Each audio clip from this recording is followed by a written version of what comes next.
Tu te rappelles que nous allons chez tes grands-parents le week-end prochain? Oh non! J'avais oublié! Mais je voulais aller au salon de l'étudiant, papa. Tu es sûr que c'est le week-end prochain? Oui, j'ai regardé sur le site internet pour avoir des informations précises. Tu sais, c'est une manifestation importante. Le professeur principal de ma classe nous l'a conseillé et toutes mes copines vont y aller aussi. Mais tu ne passes pas le bac cette année. Tu entreras à l'université seulement dans 2 ans, et seulement si tu réussis l'examen. Pourquoi ne pas attendre l'année prochaine pour aller au salon? Parce que mon professeur dit qu'il ne faut pas attendre le dernier moment pour penser à son orientation. Quand on passe le bac, c'est déjà trop tard. Il vaut mieux avoir du temps pour choisir une faculté et aussi un métier. Et tu as déjà des idées? Quel métier voudrais-tu exercer? Je ne sais pas encore. Mes critères sont simples. Devenir riche n'est pas ma priorité et je suis prête à travailler beaucoup. Mais je veux un métier passionnant.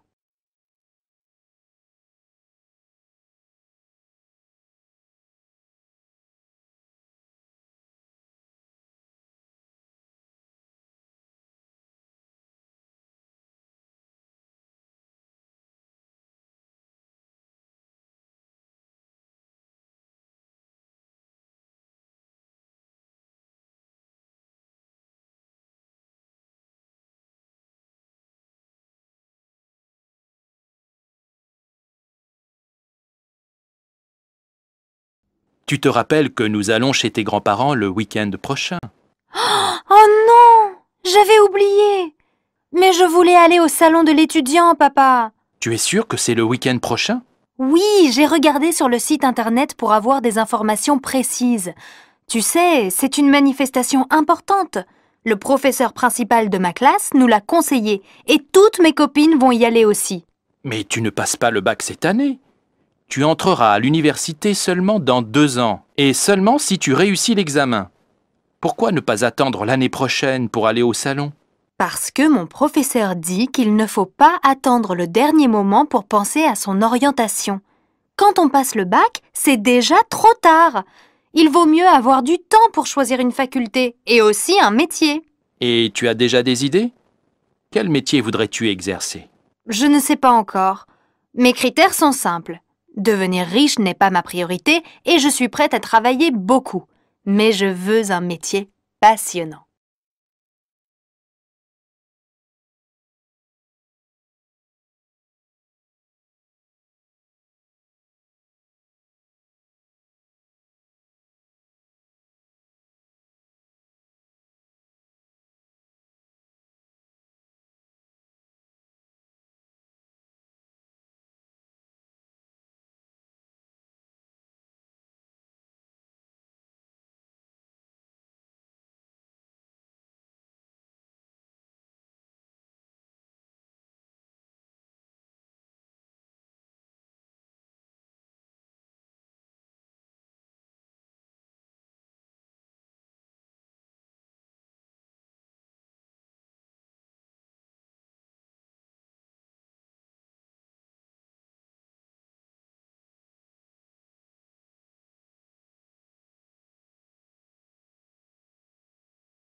Aujourd'hui, notre question du jour, que va devenir l'aide personnalisée aux élèves avec la réforme des rythmes scolaires? Eh bien, elle va tout simplement être supprimée. Créée en 2008 par l'ancien ministre Xavier Darcos, l'aide personnalisée était un dispositif mis en place dans les écoles élémentaires pour aider certains élèves, disons les élèves qui ont le plus de difficultés en classe, pour apprendre à lire par exemple. Elle était organisée pendant une demi-heure par jour, à l'heure de la pause déjeuner ou le soir après la classe. Les élèves pouvaient être aidés dans chaque école par leur professeur, car on n'avait pas besoin de demander la collaboration d'enseignants spécialisés ou encore des parents d'élèves. L'aide personnalisée, en effet, devait obligatoirement être assurée par tous les professeurs de l'école. Avec la réforme des rythmes scolaires, que propose le nouveau ministre de l'Éducation? La réforme prévoit la mise en place des APC. Vous allez bien sûr me demander ce que sont les APC. Eh bien, ce sont des activités pédagogiques complémentaires. Et ces activités seront elles aussi organisées par les enseignants dans chaque école après la classe. Elles pourront être variées et aller du soutien scolaire à une activité type théâtre ou journal d'école. Le contenu sera donc plus large. On peut se demander les raisons de ce changement et pourquoi le nouveau ministre ne maintient pas l'aide personnalisée pour les élèves du primaire. Cela veut-il dire qu'elle n'était pas efficace? Non, au contraire. L'aide personnalisée a eu des effets positifs. Des enquêtes ont montré que c'est un bon moyen d'aider les élèves qui ont des difficultés légères, de leur redonner confiance. Mais le problème, c'est que ça ne suffit pas pour les élèves qui ont vraiment de grosses difficultés. Le point négatif aussi, c'est que ces heures étaient placées à des moments de la journée où les élèves avaient besoin de jouer avec leurs camarades, de se détendre. Et puis, que voulez-vous? C'est une réforme de plus, et tous les nouveaux ministres aiment donner leur nom à une réforme. Rendez-vous demain pour une autre question du jour.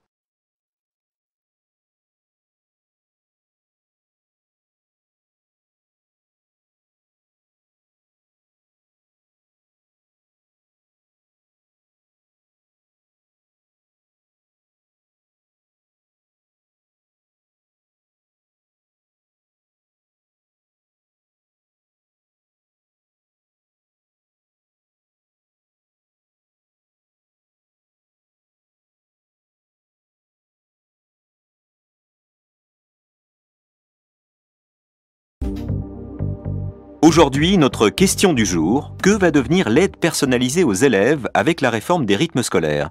Eh bien, elle va tout simplement être supprimée. Créée en 2008 par l'ancien ministre Xavier Darcos, l'aide personnalisée était un dispositif mis en place dans les écoles élémentaires pour aider certains élèves, disons les élèves qui ont le plus de difficultés en classe, pour apprendre à lire par exemple. Elle était organisée pendant une demi-heure par jour, à l'heure de la pause déjeuner ou le soir après la classe.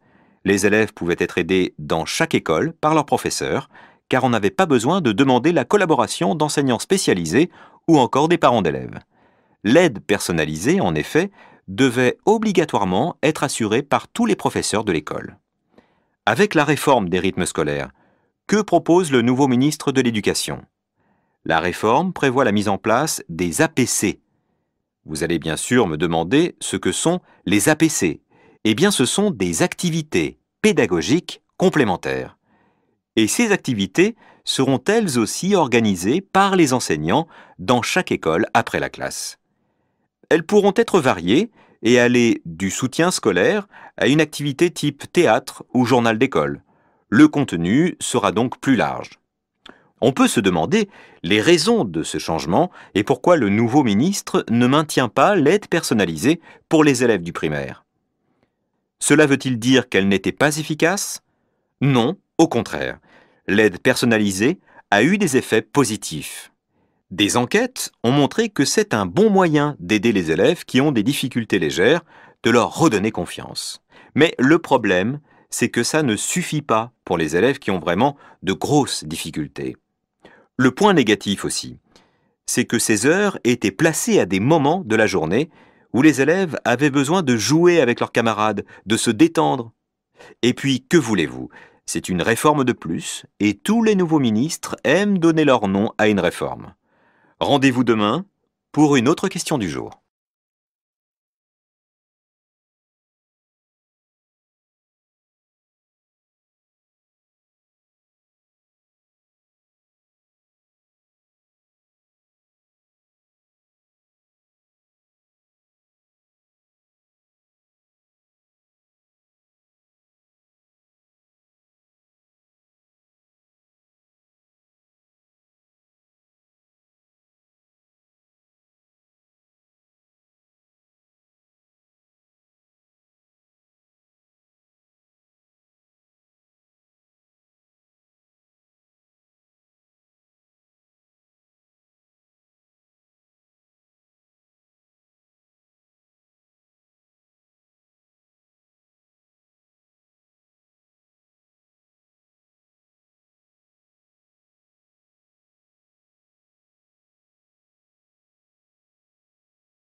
Vous avez plein de couleurs dans les yeux, Serge Brunier.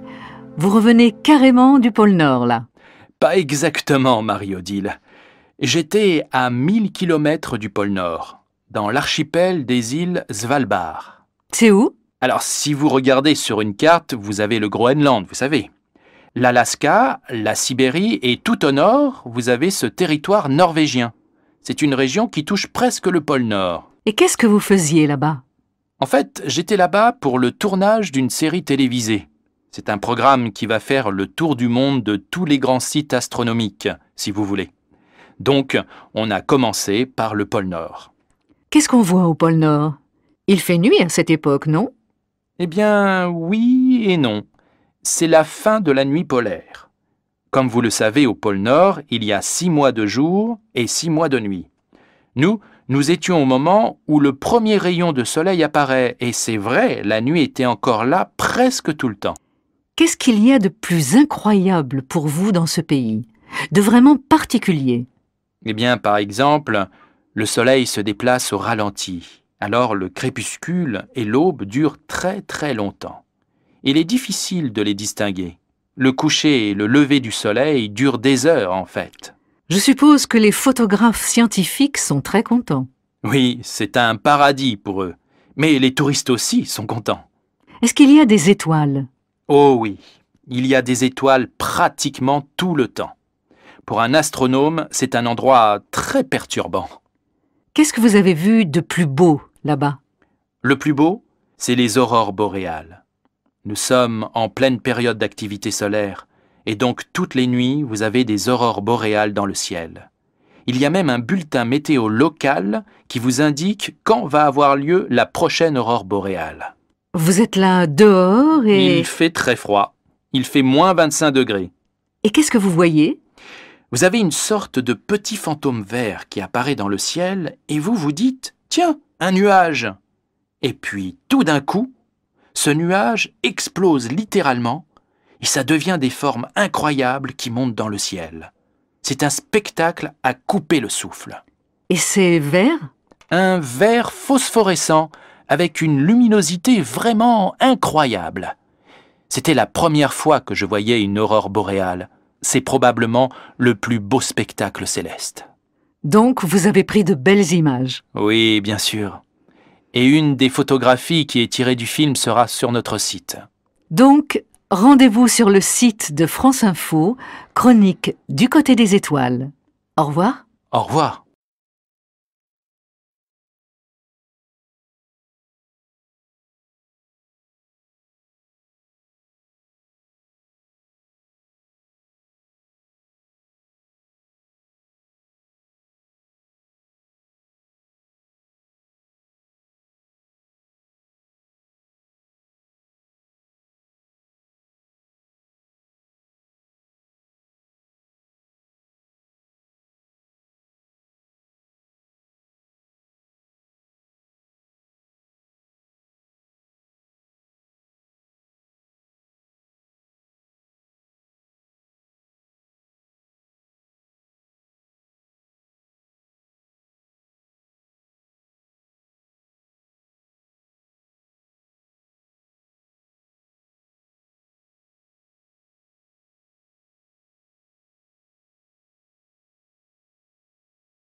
Vous avez plein de couleurs dans les yeux, Serge Brunier. Vous revenez carrément du pôle Nord, là. Pas exactement, Marie-Odile. J'étais à 1000 kilomètres du pôle Nord, dans l'archipel des îles Svalbard. C'est où? Alors, si vous regardez sur une carte, vous avez le Groenland, vous savez. L'Alaska, la Sibérie et tout au nord, vous avez ce territoire norvégien. C'est une région qui touche presque le pôle Nord. Et qu'est-ce que vous faisiez là-bas? En fait, j'étais là-bas pour le tournage d'une série télévisée. C'est un programme qui va faire le tour du monde de tous les grands sites astronomiques, si vous voulez. Donc, on a commencé par le pôle Nord. Qu'est-ce qu'on voit au pôle Nord? Il fait nuit à cette époque, non? Eh bien, oui et non. C'est la fin de la nuit polaire. Comme vous le savez, au pôle Nord, il y a 6 mois de jour et 6 mois de nuit. Nous étions au moment où le premier rayon de soleil apparaît, et c'est vrai, la nuit était encore là presque tout le temps. Qu'est-ce qu'il y a de plus incroyable pour vous dans ce pays? De vraiment particulier? Eh bien, par exemple, le soleil se déplace au ralenti. Alors le crépuscule et l'aube durent très très longtemps. Il est difficile de les distinguer. Le coucher et le lever du soleil durent des heures en fait. Je suppose que les photographes scientifiques sont très contents. Oui, c'est un paradis pour eux. Mais les touristes aussi sont contents. Est-ce qu'il y a des étoiles? Oh oui, il y a des étoiles pratiquement tout le temps. Pour un astronome, c'est un endroit très perturbant. Qu'est-ce que vous avez vu de plus beau là-bas? Le plus beau, c'est les aurores boréales. Nous sommes en pleine période d'activité solaire, et donc toutes les nuits, vous avez des aurores boréales dans le ciel. Il y a même un bulletin météo local qui vous indique quand va avoir lieu la prochaine aurore boréale. Vous êtes là dehors et... Il fait très froid. Il fait moins 25 degrés. Et qu'est-ce que vous voyez? Vous avez une sorte de petit fantôme vert qui apparaît dans le ciel et vous vous dites « Tiens, un nuage !» Et puis, tout d'un coup, ce nuage explose littéralement et ça devient des formes incroyables qui montent dans le ciel. C'est un spectacle à couper le souffle. Et c'est vert? Un vert phosphorescent avec une luminosité vraiment incroyable. C'était la première fois que je voyais une aurore boréale. C'est probablement le plus beau spectacle céleste. Donc vous avez pris de belles images. Oui, bien sûr. Et une des photographies qui est tirée du film sera sur notre site. Donc, rendez-vous sur le site de France Info, chronique du côté des étoiles. Au revoir. Au revoir.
Tu te rappelles que nous allons chez tes grands-parents le week-end prochain. Oh non! J'avais oublié! Mais je voulais aller au salon de l'étudiant, papa. Tu es sûr que c'est le week-end prochain? Oui, j'ai regardé sur le site internet pour avoir des informations précises. Tu sais, c'est une manifestation importante. Le professeur principal de ma classe nous l'a conseillé et toutes mes copines vont y aller aussi. Mais tu ne passes pas le bac cette année. Tu entreras à l'université seulement dans 2 ans, et seulement si tu réussis l'examen. Pourquoi ne pas attendre l'année prochaine pour aller au salon? Parce que mon professeur dit qu'il ne faut pas attendre le dernier moment pour penser à son orientation. Quand on passe le bac, c'est déjà trop tard. Il vaut mieux avoir du temps pour choisir une faculté et aussi un métier. Et tu as déjà des idées? Quel métier voudrais-tu exercer? Je ne sais pas encore. Mes critères sont simples. Devenir riche n'est pas ma priorité et je suis prête à travailler beaucoup. Mais je veux un métier passionnant.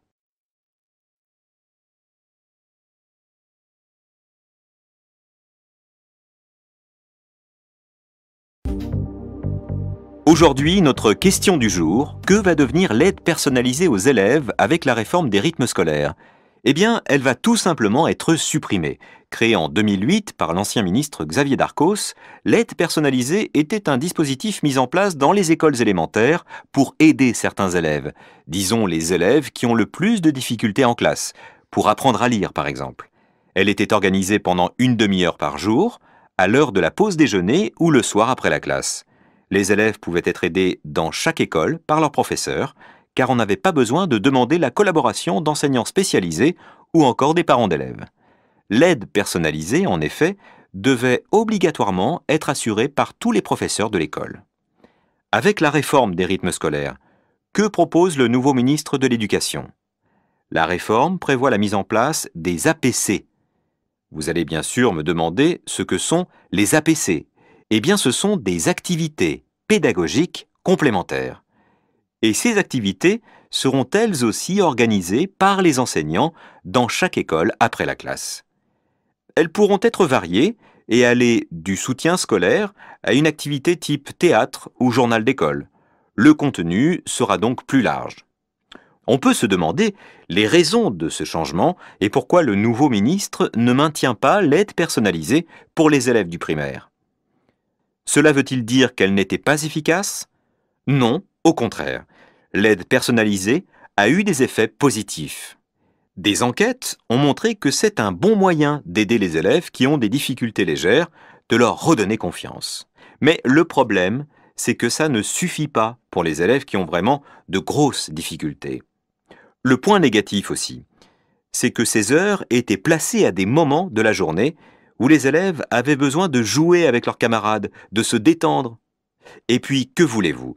C'est une réforme de plus, et tous les nouveaux ministres aiment donner leur nom à une réforme. Rendez-vous demain pour une autre question du jour.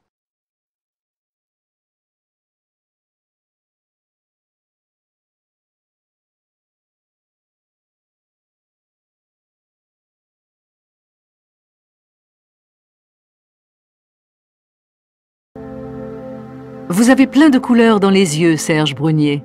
Vous revenez carrément du pôle Nord, là. Pas exactement, Marie-Odile. J'étais à 1000 km du pôle Nord, dans l'archipel des îles Svalbard. C'est où? Alors, si vous regardez sur une carte, vous avez le Groenland, vous savez. L'Alaska, la Sibérie et tout au nord, vous avez ce territoire norvégien. C'est une région qui touche presque le pôle Nord. Et qu'est-ce que vous faisiez là-bas? En fait, j'étais là-bas pour le tournage d'une série télévisée. C'est un programme qui va faire le tour du monde de tous les grands sites astronomiques, si vous voulez. Donc, on a commencé par le pôle Nord. Qu'est-ce qu'on voit au pôle Nord? Il fait nuit à cette époque, non? Eh bien, oui et non. C'est la fin de la nuit polaire. Comme vous le savez, au pôle Nord, il y a 6 mois de jour et 6 mois de nuit. Nous étions au moment où le premier rayon de soleil apparaît, et c'est vrai, la nuit était encore là presque tout le temps. Qu'est-ce qu'il y a de plus incroyable pour vous dans ce pays? De vraiment particulier? Eh bien, par exemple, le soleil se déplace au ralenti. Alors le crépuscule et l'aube durent très très longtemps. Il est difficile de les distinguer. Le coucher et le lever du soleil durent des heures, en fait. Je suppose que les photographes scientifiques sont très contents. Oui, c'est un paradis pour eux. Mais les touristes aussi sont contents. Est-ce qu'il y a des étoiles? Oh oui, il y a des étoiles pratiquement tout le temps. Pour un astronome, c'est un endroit très perturbant. Qu'est-ce que vous avez vu de plus beau là-bas? Le plus beau, c'est les aurores boréales. Nous sommes en pleine période d'activité solaire, et donc toutes les nuits, vous avez des aurores boréales dans le ciel. Il y a même un bulletin météo local qui vous indique quand va avoir lieu la prochaine aurore boréale. Vous êtes là dehors et... Il fait très froid. Il fait moins 25 degrés. Et qu'est-ce que vous voyez? Vous avez une sorte de petit fantôme vert qui apparaît dans le ciel et vous vous dites « Tiens, un nuage !» Et puis, tout d'un coup, ce nuage explose littéralement et ça devient des formes incroyables qui montent dans le ciel. C'est un spectacle à couper le souffle. Et c'est vert? Un vert phosphorescent avec une luminosité vraiment incroyable. C'était la première fois que je voyais une aurore boréale. C'est probablement le plus beau spectacle céleste. Donc, vous avez pris de belles images. Oui, bien sûr. Et une des photographies qui est tirée du film sera sur notre site. Donc, rendez-vous sur le site de France Info, chronique du côté des étoiles. Au revoir. Au revoir.